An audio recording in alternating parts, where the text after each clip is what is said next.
तो प्यारे बच्चों, परीक्षा का बहुत प्रेशर है, लेकिन इस प्रेशर को आपको प्रेशर नहीं बनने देना है। परीक्षा कोई बहुत बड़ा बाग नहीं है, बस कुछ हमें सावधानियां अपनानी होती हैं।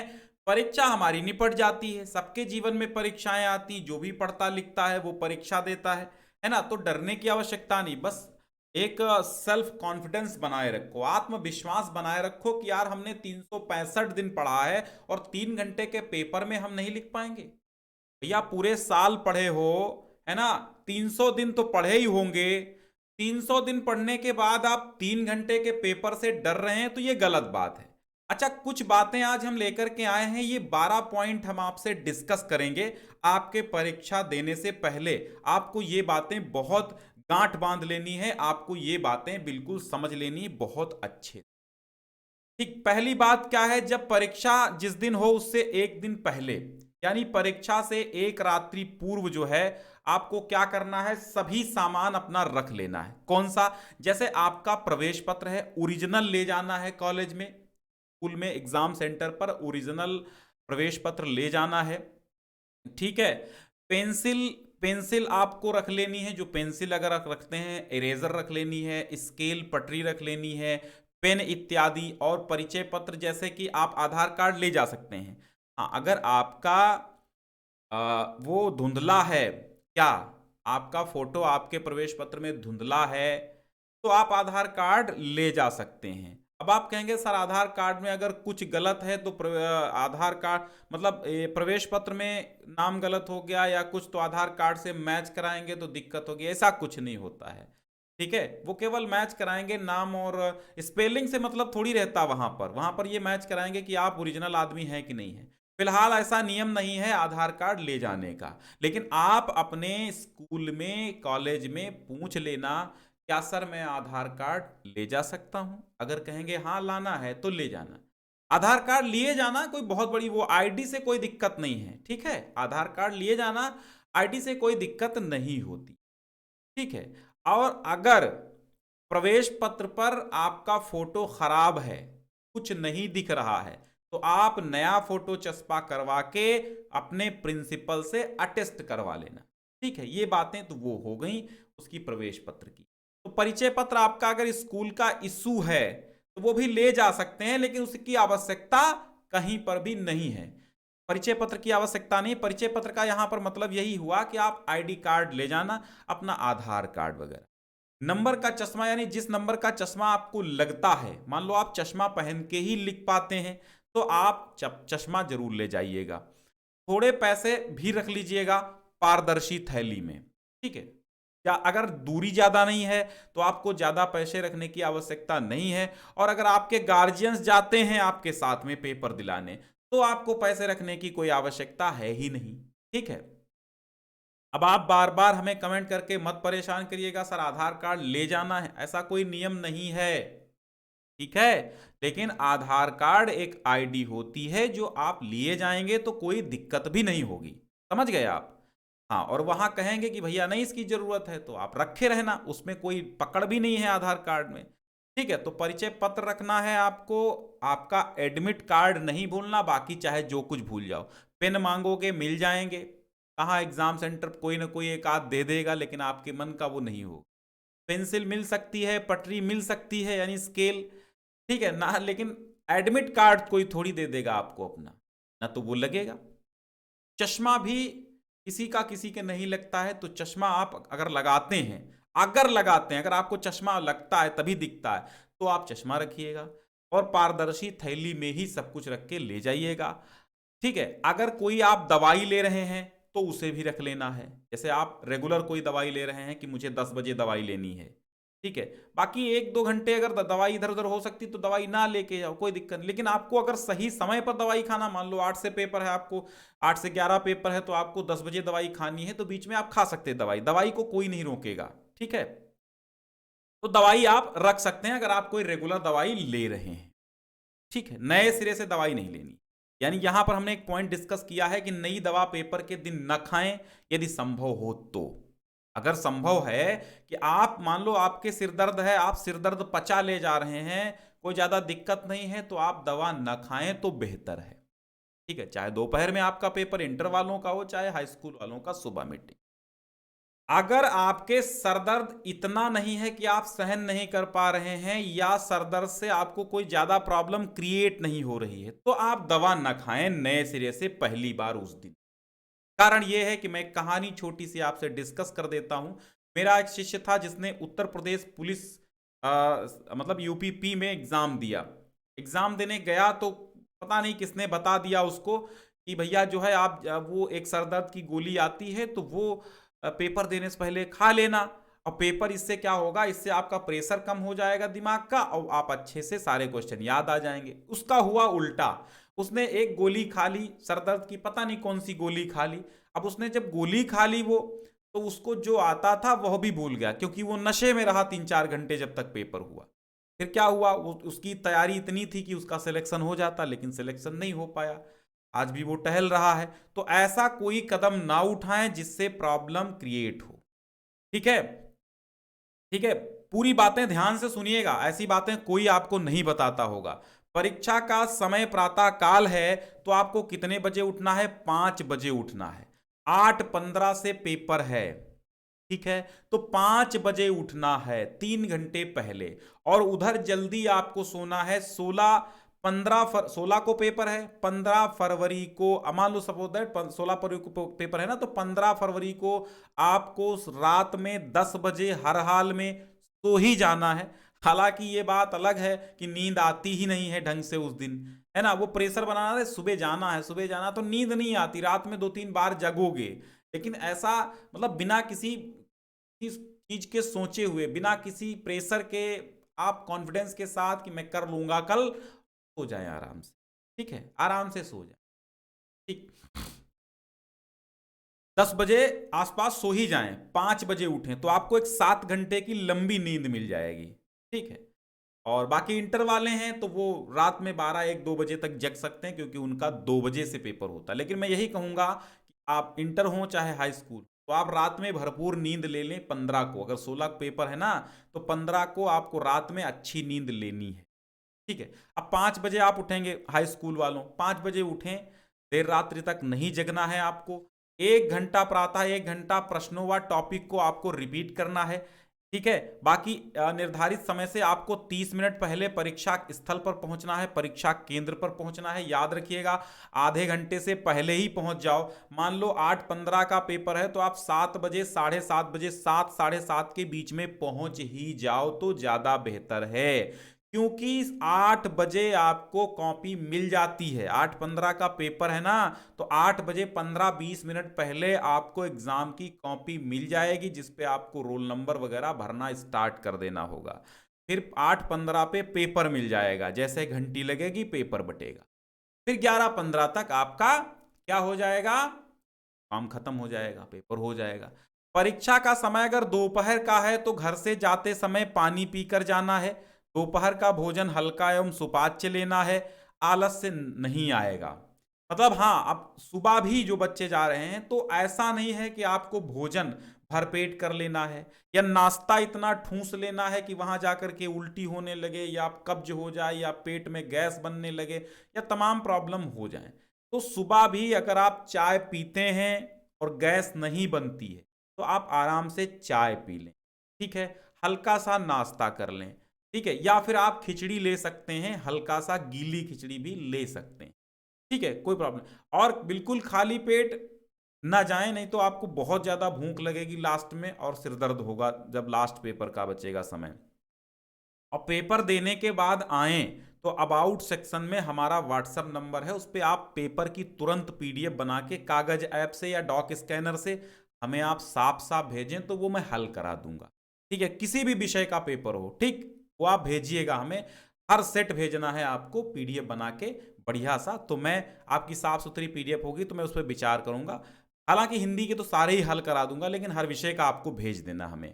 ठीक है, तो ये बात इतनी 4 नंबर तक क्लियर हुई कि दोपहर, अगर आपका पेपर इंटर वालों दोपहर को है, तो इतना ठूस के ना खाना कि वहां जाके बैठो और डकारे आए, मतलब डकारे आए और आप आलस से हो जमहाइयां आए, वो ना करना। हल्का सुपाच्य भोजन, जैसे गीली खिचड़ी, ठीक है, मूंग की खिचड़ी, ये हल्का सुपाच्य भोजन जो भी हो, जिससे आपको दिक्कत ना हो पेट में, ठीक है। बाकी तला भुना खाएंगे तो दिक्कत होगी। अब देखिए एक पांचवा पॉइंट इंपॉर्टेंट पॉइंट है, साइकिल मोटरसाइकिल से जाना है, ठीक है। साइकिल और मोटरसाइकिल से जाना है तो जाने से 1 घंटा पहले, बात समझो, 1-2 घंटा पहले। अगर आप साइकिल और मोटरसाइकिल से जा रहे हैं तो जाने से 1-2 घंटा, 2 घंटा, मैं तो कहूंगा 2 घंटा पहले यह जांच लें कि वाहन में कोई खराबी जैसे पंक्चर, पेट्रोल इत्यादि दिक्कत तो नहीं है, ठीक है। या गाड़ी में कोई खराबी तो नहीं है, पंचर तो नहीं है, पेट्रोल तो नहीं कम है कि जाके रास्ते में खड़े हो जाओ। यदि टेम्पो, टैक्सी, बस, ऑटो रिक्शा किसी से जाना है तो समय का मार्जिन अवश्य रखें, समय का ध्यान अवश्य रखें, नहीं तो आप खड़े रहेंगे और वहां पेपर बट जाएगा, ठीक है। पांचवा पॉइंट आपके लिए बेहतर था। परीक्षा स्थल पर सामग्री, परीक्षा सामग्री के अतिरिक्त कुछ नहीं लेकर जाना है। क्वेश्चन बैंक आप परीक्षा केंद्र के बाहर तक ले जा सकते हैं, अंदर नहीं। आप रिवीजन करने के लिए अपने नोट्स बाहर तक ले जाएं, वहां पढ़ें और बाहर ही छोड़ के आएं, समझ गए आप। क्योंकि क्वेश्चन बैंक कोई ले भी जाएगा तो अब आपको उस दिन से तो मतलब उसका रहेगा नहीं। तो क्वेश्चन बैंक या नोट्स आप लेकर के जाएं और बाहर तक पढ़ें। अगर समय से पहले आप पहुंच जा रहे हैं परीक्षा केंद्र पे तो उस समय का क्या करें, उस समय का आप सदुपयोग करें, आपस में डिस्कशन करें, ग्रुप डिस्कशन करें, एक दूसरे से क्वेश्चन पूछें। लेकिन मान लो कोई कठिन क्वेश्चन व्यक्ति पूछ रहा है और आपको नहीं आ रहा तो आप हताश भी मत हो, क्योंकि जरूरी नहीं जो जो पूछ रहा है वही पेपर में रखा होगा, है ना। तो आपस में डिस्कशन कर लेना है, सवाल जवाब कम करना है, बातें अपनी अपनी बता देनी है कि भैया वो प्रायश्चित के लेखक जयशंकर प्रसाद हैं या भगवती चरण वर्मा भी हैं, प्रायश्चित के प्रेमचंद भी हैं, ऐसे बातें कर सकते हैं आप। किसी प्रकार का कागज आपको पॉकेट से निकाल देना है। कभी भी नकल सामग्री नहीं ले जाना है, क्योंकि नकल के भरोसे आज तक कोई सक्सेसफुल नहीं हुआ है, नकल के भरोसे कोई कामयाबी को नहीं हासिल कर सका है, कोई योग्यता को नहीं हासिल कर सका। नकल, इधर उधर झांकना, ये गलत बात है, ठीक है। आपने जितना पढ़ा है आपको उतने अंक अवश्य मिलेंगे, यह ध्यान रखना, ठीक है। तो कागज किसी प्रकार का ना हो। परीक्षा कक्ष में सीट कैसे ढूंढनी है इस पर भी हमने वीडियो बना दिया है। परीक्षा से पहले और भी कई सारी कॉपी लिखते समय क्या सावधानियां बरतनी है ये भी हमने बता दिया है। और आज ये कुछ पॉइंट परीक्षा से पहले के थे, डिस्कस करना था, ये भी कर रहा हूं मैं, ठीक है। उत्तर पुस्तिका प्राप्त होते ही, अब समझो यहां पर 7वां पॉइंट। अच्छा, डिस्क्रिप्शन में मैंने पहली लिंक दे दी है जिससे ओपन करके फिर से इंस्ट्रक्शंस पढ़ सकते हैं एक बार। अब पढ़िएगा जरूर, डिस्क्रिप्शन में पहली लिंक है, पढ़िएगा जरूर। टेलीग्राम ज्वाइन कर लो, महामैराथन हमारी लगातार चल रही है। मैं गला फाड़ फाड़ के चिल्ला रहा हूं, कुछ के नोटिफिकेशन नहीं जाते हैं तो टेलीग्राम पे सारे नोटिफिकेशन आते हैं। टेलीग्राम ज्वाइन करो, अबाउट सेक्शन में सारी लिंक मिल जाएगी। तो डिस्क्रिप्शन में पहली लिंक दूंगा, जो ये इंस्ट्रक्शंस आप फिर से पढ़ सकते हैं, ठीक है। तो उत्तर पुस्तिका जैसे ही मिले, प्राप्त होते ही सबसे पहले अपना रोल नंबर में लेश मात्र की गलती नहीं होनी चाहिए।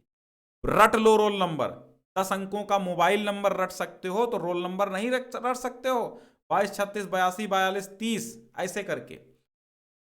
तो विषय, रोल नंबर, दिन परीक्षा का, परीक्षा की दिनांक की आदि की आवश्यक पूर्ति करना है। अंकों में, शब्दों में रोल नंबर भरना है, कैसे भरना है इस पर भी हमारा वीडियो बना है।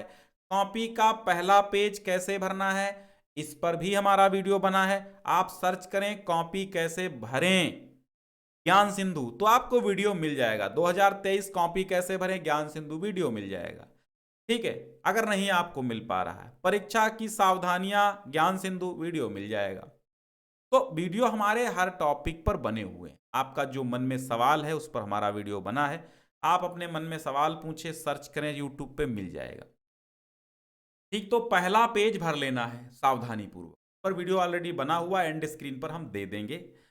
प्रश्न पत्र वितरित होने के बाद उसे बहुत शांति से पढ़ना है, हड़बड़ी में नहीं, शांति से पढ़ो। ये समय बहुत संवेदनशील होता है, सेंसिटिव टाइम है आपका एग्जाम हॉल में। शुरू के 2-3 प्रश्न ही मन पसंद नहीं आए तो पसीना छूट जाता है। आप 2-3 प्रश्न नहीं आते तो आगे पढ़ते जाओ। जो सबसे पहले पूरे प्रश्न पत्र को ध्यानपूर्वक पढ़ें और सभी निर्देशों को समझते हो उसी के अनुरूप लिखना है आपको। समझ गए आप? उसी के अनुरूप लिखना है। पहले ध्यानपूर्वक आप पूरा पढ़ेंगे, पूरा पेपर पढ़ेंगे। अगर नहीं, अगर पहला प्रश्न आ रहा है तो करो, फिर पढ़ो ना पेपर। पेपर मिलेगा, मान लो सपोज दैट आपका जो टाइम है 8:15 का है, कॉपी आपको 8 बजे मिल जाएगी, 8:15 पे पेपर मिल जाएगा। 15 मिनट पेपर पढ़ने के लिए है। आप पेपर लिखना स्टार्ट कर दो। पढ़ के क्या करोगे, क्योंकि 3 घंटे 15 मिनट आपके अपने हैं, तो आप लिखना स्टार्ट कर सकते हैं, ठीक है, पेपर। या फिर अगर वो रोक रहे हैं कक्ष निरीक्षक कि नहीं आपको 15 मिनट पेपर पढ़ना ही है, बाद में लिखना है, तो भैया उनके कहे अनुसार कीजिए। बाकी आप जैसे पेपर मिलता है आप लिखना प्रारंभ कर सकते हैं। जो प्रश्न पहले आता है पहले उसे ही करना है, ठीक है। जैसे हमने यहां पर 8 नंबर में ये बात कही है कि सर्वप्रथम वही प्रश्न करें जिसे आप सही तरीके से कर सकते हैं। शब्द सीमा व समय का पूरा ध्यान रखना है। शब्द सीमा 80 शब्द कहता है तो 100 शब्द हो जाए, लेकिन 150 के चक्कर में नहीं पढ़ना है, ठीक है, क्योंकि समय भी तो आपको देखना है। नंबर नहीं कटेंगे। सपोज दैट आपका 80 शब्दों का पेपर, 80 शब्दों का उत्तर लिखना है, तो आप 200 शब्दों में लिख रहे हैं तो नंबर कटेंगे नहीं, कोई दिक्कत नहीं, आप 200 शब्दों में लिख दीजिए, उत्तर सही होना चाहिए। लेकिन समय भी तो आपका जा रहा है, टाइम मैनेजमेंट आपका गड़बड़ हो जाएगा, टाइम फिर वो खराब जाएगा ज्यादा लिखेंगे तो, ठीक है। फिर उत्तर पुस्तिका में स्पष्ट प्रश्नोत्तर संख्या यानी उत्तर नंबर आपको लिखना नहीं भूलना है।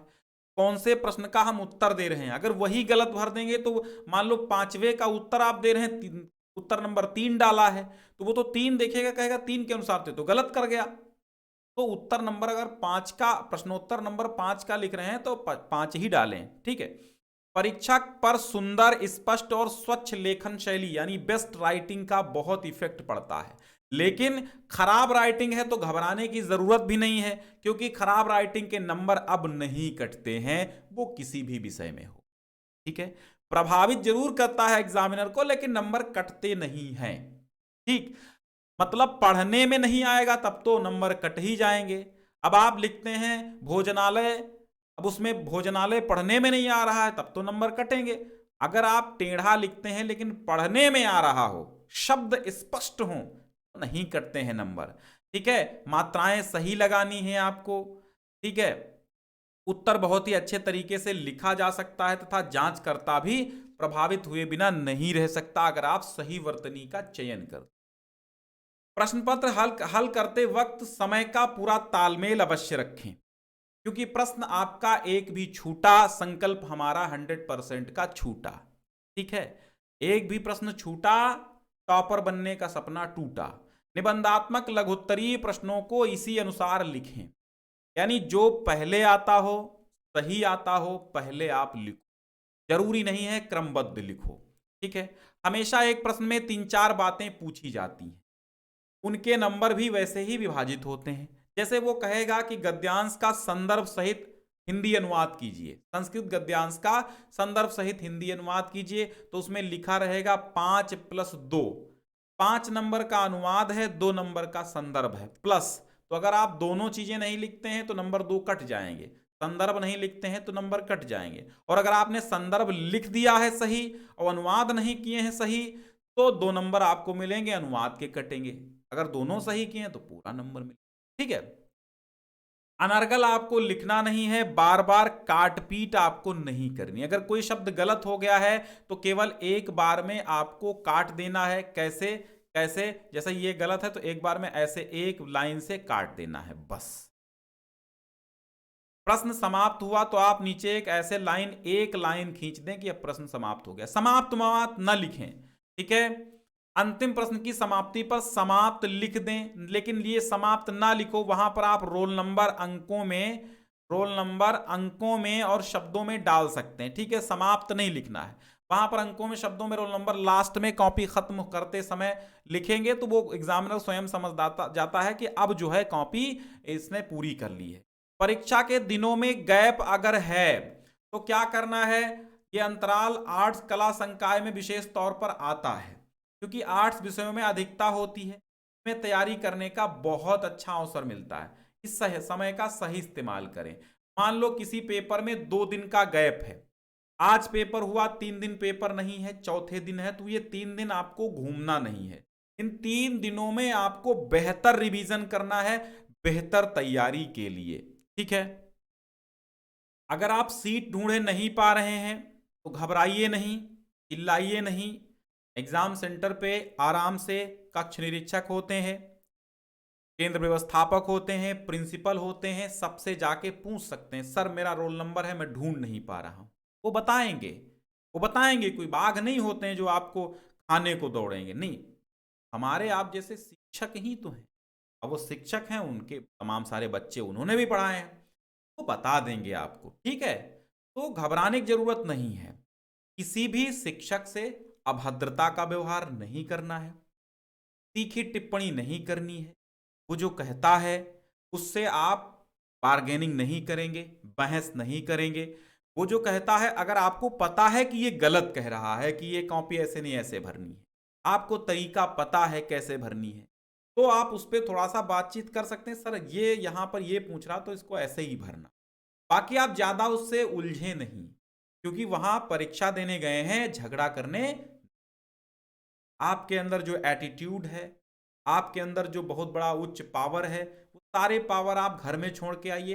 परीक्षा के दौरान पावर वहां आपका नहीं चलेगा, क्योंकि परीक्षा के दौरान पावरफुल होते हैं प्रिंसिपल, केंद्र व्यवस्थापक, और जो बैच में आते हैं शिक्षक।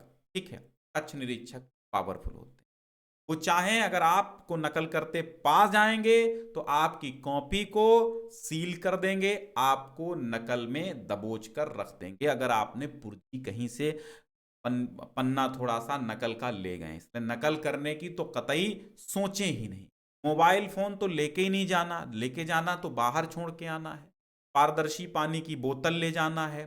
ठीक है, मास्क लिए जाना, लेकिन कहेंगे तभी लगाना, वरना मास्क में जो है थोड़ा सा दम घुटने लगता है कभी कभी कुछ बंद कमरों में। ठीक है, तो मास्क अनिवार्य नहीं है, लेकिन फिर भी आपको एक मास्क ले लेना है अपनी सुरक्षा के लिए। सपोज दैट आपके बगल में बैठे हुए बच्चे को जुकाम सर्दी है, वो बार बार छींक खांस रहा है, तो उसका इफेक्ट आप पे पड़ सकता है। तो मास्क ले जाइएगा, हल्का सा मास्क हो, ऐसा ना हो कि आप उसको सांस न ले पाए, तो ऐसा मास्क ले जाना है। मास्क अपनी सुरक्षा के लिए होता है, आप ले जा सकते। ठीक है, पानी की पारदर्शी बोतल ले जाएंगे, एक्स्ट्रा पेन ले जाएंगे, पेंसिल ले जाएंगे, लेकिन पेपर पे आपको कहीं भी मार्क करना नहीं है। OMR sheet. अब एक सवाल आता है हाई स्कूल बच्चों के लिए कि सर OMR शीट पहले भरनी है कि बाद में भरनी है? OMR शीट पहले भरें कि बाद में भरें? तो मैं कहूंगा, अच्छा, एक बच्चे का एक और सवाल था कि सर क्या हम OMR शीट को बाद में करें, क्या हम ऑब्जेक्टिव क्वेश्चन बाद में करें? अगर गलत हो गए तो पहले एग्जामिनर देखेगा सब गलत है तो बाद वाला काट देगा। नहीं नहीं, पढ़ते हैं सब लोग यार, कॉपी ऐसा थोड़ी ना है कि सही क्वेश्चन है और उसको काट दिया। पहले आपके 5 क्वेश्चन देखे गलत हैं तो क्या छठा गलत होगा, ये जरूरी है? नहीं। तो कॉपी देखी जाती है, पढ़ी जाती है, ऐसे नहीं चेक होती कि मतलब आंखें बंद करके निशान मार के काट के वो काम खत्म कर दिया। तो कॉपी आपकी पढ़ी जाती है, ऐसा नहीं है सरसरी नजर से ही भले पढ़ी जाए, पढ़ी जाए। तो आपको ऑब्जेक्टिव पहले कर लेने हैं, लेकिन अगर उत्तर नहीं आता ऑब्जेक्टिव का तो प्रश्नोत्तर संख्या डाल के रखिएगा। 2-4, मान लो 10 ऑब्जेक्टिव आते हैं इंटर वालों के, तो 10 के आपको पता है ऑब्जेक्टिव में एक लाइन की जरूरत होती, तो आप उस हिसाब से प्रश्नोत्तर संख्या डाल के वो लाइन खाली रखिए, और जितने आते हैं वो कर दीजिए। इसके बाद जो अगर बाद में अगर ध्यान आता है तो लिखिए सही सही, और नहीं आता है तो तुक्का मार दीजिए, क्या दिक्कत है? अच्छा, OMR शीट वाले, आपको भी पहले नंबर पे OMR शीट कर ही लेनी है। OMR शीट आपको कर लेनी है, इसके बाद एक साइड में रख देनी है, और ऐसी साइड में रखिए कि उस पर पेन या इंक या किसी पेन का मार्क न लगे, थोड़ा सा उल्टा ढंग से रख दीजिएगा सुरक्षित स्थान पे। ठीक है, OMR अगर मतलब टेढ़ी भी नहीं करनी है, OMR को मोड़ना भी नहीं है, वरना चेक नहीं।